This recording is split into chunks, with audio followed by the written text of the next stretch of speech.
Olá, sou a professora Edith Marques, pós-doutoranda em Ciências da Linguagem pela Universidade Católica de Pernambuco, aqui em Recife. O trabalho que vou apresentar é um recorte da minha tese de doutorado, e que teve como título Paulo Freire e Bakhtin, um diálogo possível. E o título desse trabalho é A Arqueologia do Ato de Ler em Paulo Freire, Reflexões sobre a Prática. Esse trabalho, esse estudo parte da principal afirmação de Paulo Freire, a mais conhecida de todas, que é a leitura do mundo precede a leitura da palavra e uma não prescinde da outra, que ele esboça, né, no livro A Importância do Ato de Ler. A perspectiva é compreender os fundamentos teóricos subjacentes a essa assertiva, né, a essa afirmação de Paulo Freire. E o que acontece quando essa relação entre leitura e realidade não é considerada na prática? Surgiu de muitas demandas, muitos encontros com alfabetizadores, com professores de biblioteca, formadores de leitores, e que me levou, né, as discussões me levaram a procurar o fundamento dessa frase, sendo eu de linguística, né, e Paulo Freire geralmente trabalhado em pedagogia, muito em pedagogia, mas os desafios com professores alfabetizadores, com formadores de leitores, fizeram com que eu procurasse compreender, né, perceber o fundamento dessa frase que Paulo Freire forjou, né, e que todos repetem. Então, encontrei uma relação entre o que Paulo Freire diz, essa frase, e os estudos de Angela Kleiman, que diz que quando lemos, mobilizamos conhecimento, né? Paulo Freire se referia à dimensão social da leitura, mas sem perder de vista a dimensão cognitiva, né? O que significa, então, isso na prática? A relação entre a leitura do mundo e a leitura da palavra, né? O que é que ele quis dizer com isso? Quando lemos, mobilizamos conhecimento, diz Angela Kleiman. E que tipo de conhecimento nós mobilizamos? Nós mobilizamos conhecimento de 3 tipos, né? Não são estanques, nem cada um tem suas características, né? Suas especificidades. Por exemplo, mobilizamos o conhecimento linguístico, né? Que são os conhecimentos gramaticais e os conhecimentos lexicais, que nos permitem fazer, manusear, manipular, escolher o material, né? Os recursos com que vamos construir nossas interações. O conhecimento enciclopédico, que é o que a gente precisa para fazer leitura do mundo, como Paulo Freire fala, e o conhecimento socio-interacional, que é o conhecimento de que dispomos a respeito da forma como as interações acontecem.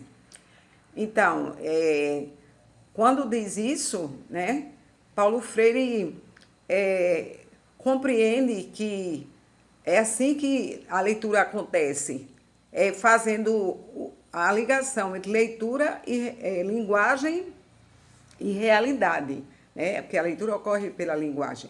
Então, a leitura, a linguagem e realidade, podemos sintetizar essa frase, a leitura do mundo precede a leitura da palavra, nessa frase que ele diz também, no mesmo momento que ele fala dessa relação entre leitura do mundo e leitura da palavra, ele diz: linguagem e realidade se prendem dinamicamente.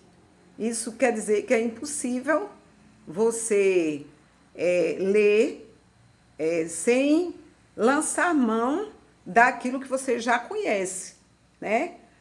Eu leio o texto, mas nele, na minha leitura, vai estar presente, ou vão estar presentes, as maneiras como eu percebo o mundo ao meu redor. E o princípio da aprendizagem, que Paulo Freire que está subjacente a essa afirmação de Paulo Freire, o princípio da aprendizagem, o princípio da cognição, da construção cognitiva, é justamente a recognição. Eu aprendo a partir daquilo que eu já conheço. Aí, uma vez, um professor perguntou, por que partir do que a pessoa já sabe? É por isso. Porque a gente aprende a partir do que já conhece. Por isso, Paulo Freire propunha que nos momentos de círculos de leitura, no preparo dos círculos de leitura, nos círculos de cultura, que eram círculos de leitura, não só do verbal, mas também da realidade, né, da palavra, das imagens, mas principalmente da realidade, a qual a linguagem se prende, né, como ele disse. A proposta era que fosse feito um levantamento vocabular. Para que conhecimento, para que levantamento vocabular e como isso era feito? Os camponeses, as palavras aos camponeses, né, com eles seriam devolvidas as palavras que fossem encontradas no meio deles. O levantamento vocabular era isso. Aos trabalhadores da construção seriam devolvidas as palavras que eles já conhecessem. E assim por diante. Então, era feito o levantamento vocabular, e depois do levantamento vocabular tinha que ter a redução, que era delimitar a quantidade de palavras a ser trabalhada, né? E aí, por exemplo, 17 palavras, das 50 palavras que fossem levantadas, que compusesse o vocabulário levantado, né? A compilação do vocabulário, eu ia delimitar a quantidade. E como é que eu ia fazer a delimitação dessa quantidade? Aí era onde entravam os critérios, né, que eram propostos por Paulo Freire.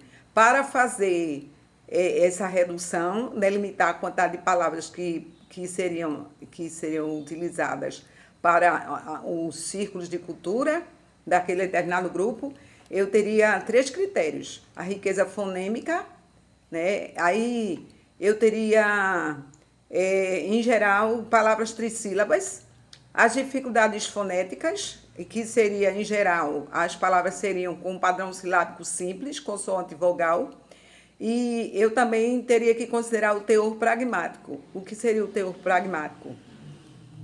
A pluralidade do seu engajamento nas dimensões social, cultural e política daquela realidade a qual o aprendiz estava vinculado, né? Os aprendizes estariam vinculados.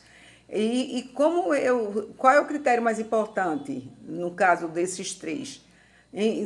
Para colocar a ordem de importância, o teor pragmático, né, que é o significado, os sentidos da palavra, a importância daquelas palavras naquela comunidade seria sobreposta, estaria acima da questão fonêmica e da questão fonética. Então, o teor pragmático, né, a pluralidade de seu engajamento nas dimensões social, cultural e política estariam sobrepostas aos demais critérios físicos da palavra, né, como a quantidade de sílabas e a formação das sílabas, que seriam as mais simples. Então,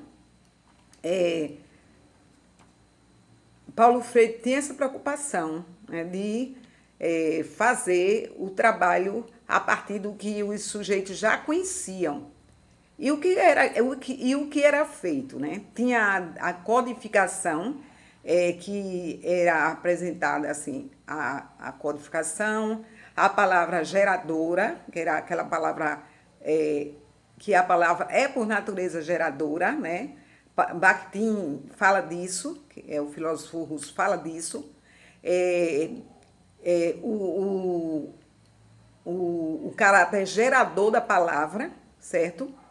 E a partir da palavra geradora e da codificação, que eram geralmente imagens, paisagens do lugar onde as pessoas viviam, naquele grupo, aí eram feitas discussões, né? E aí também leva a palavra, a discussão de Paulo Freire leva um pouco, remete um pouco às habilidades que Roxane Rojo aponta como capacidades de letramento, né? Habilidade de decodificação, habilidade de compreensão e habilidade de apreciação e réplica. Capacidades que Paulo Freire prezava muito por trabalhar.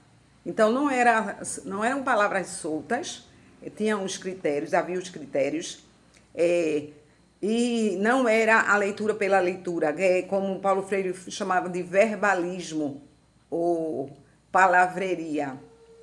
Não eram as palavras pelas palavras, eram as palavras situadas, né, contextualizadíssimas a partir do conhecimento que os responsáveis pelo Círculo de Cultura procuravam obter sobre a realidade e como é que a realidade nos vem? Pelas palavras. Então, Paulo Freire tinha essa preocupação e estavam ali, né, nas atividades, no Círculo de Cultura, no eixo do trabalho, as capacidades. A de decodificação era muito importante, que era conhecer, né, as especificidades, compreender o sistema alfabético.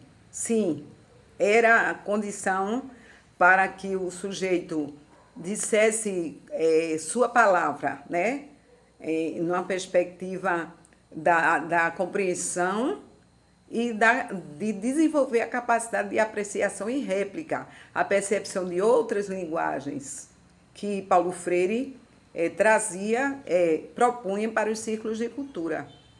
Então, a discussão de Paulo Freire, as propostas de Paulo Freire, que ele sintetiza a importância da leitura nessa frase, né, mais conhecida, não há quem não conheça essa frase de Paulo Freire. Ele tinha essa preocupação de, primeiramente, desenvolver as capacidades de compreensão, de apreciação e réplica, enquanto aprendia a decodificar. Não era decodificação simplesmente. E esse era o trabalho de Paulo Freire, né? E essa é a consistência, esse é o fundamento da proposta de Paulo Freire. E em seu livro Pedagogia da Esperança, ele fala bem detalhadamente disso. Se não for considerado esse modo de olhar para o aprendiz, né, a importância da relação, de considerar a relação entre linguagem e realidade, né, essa relação dinâmica de que o ser humano, antes de ler a palavra, ele já construía e compreendia o universo que o cercava, né, que o cerca desde sempre.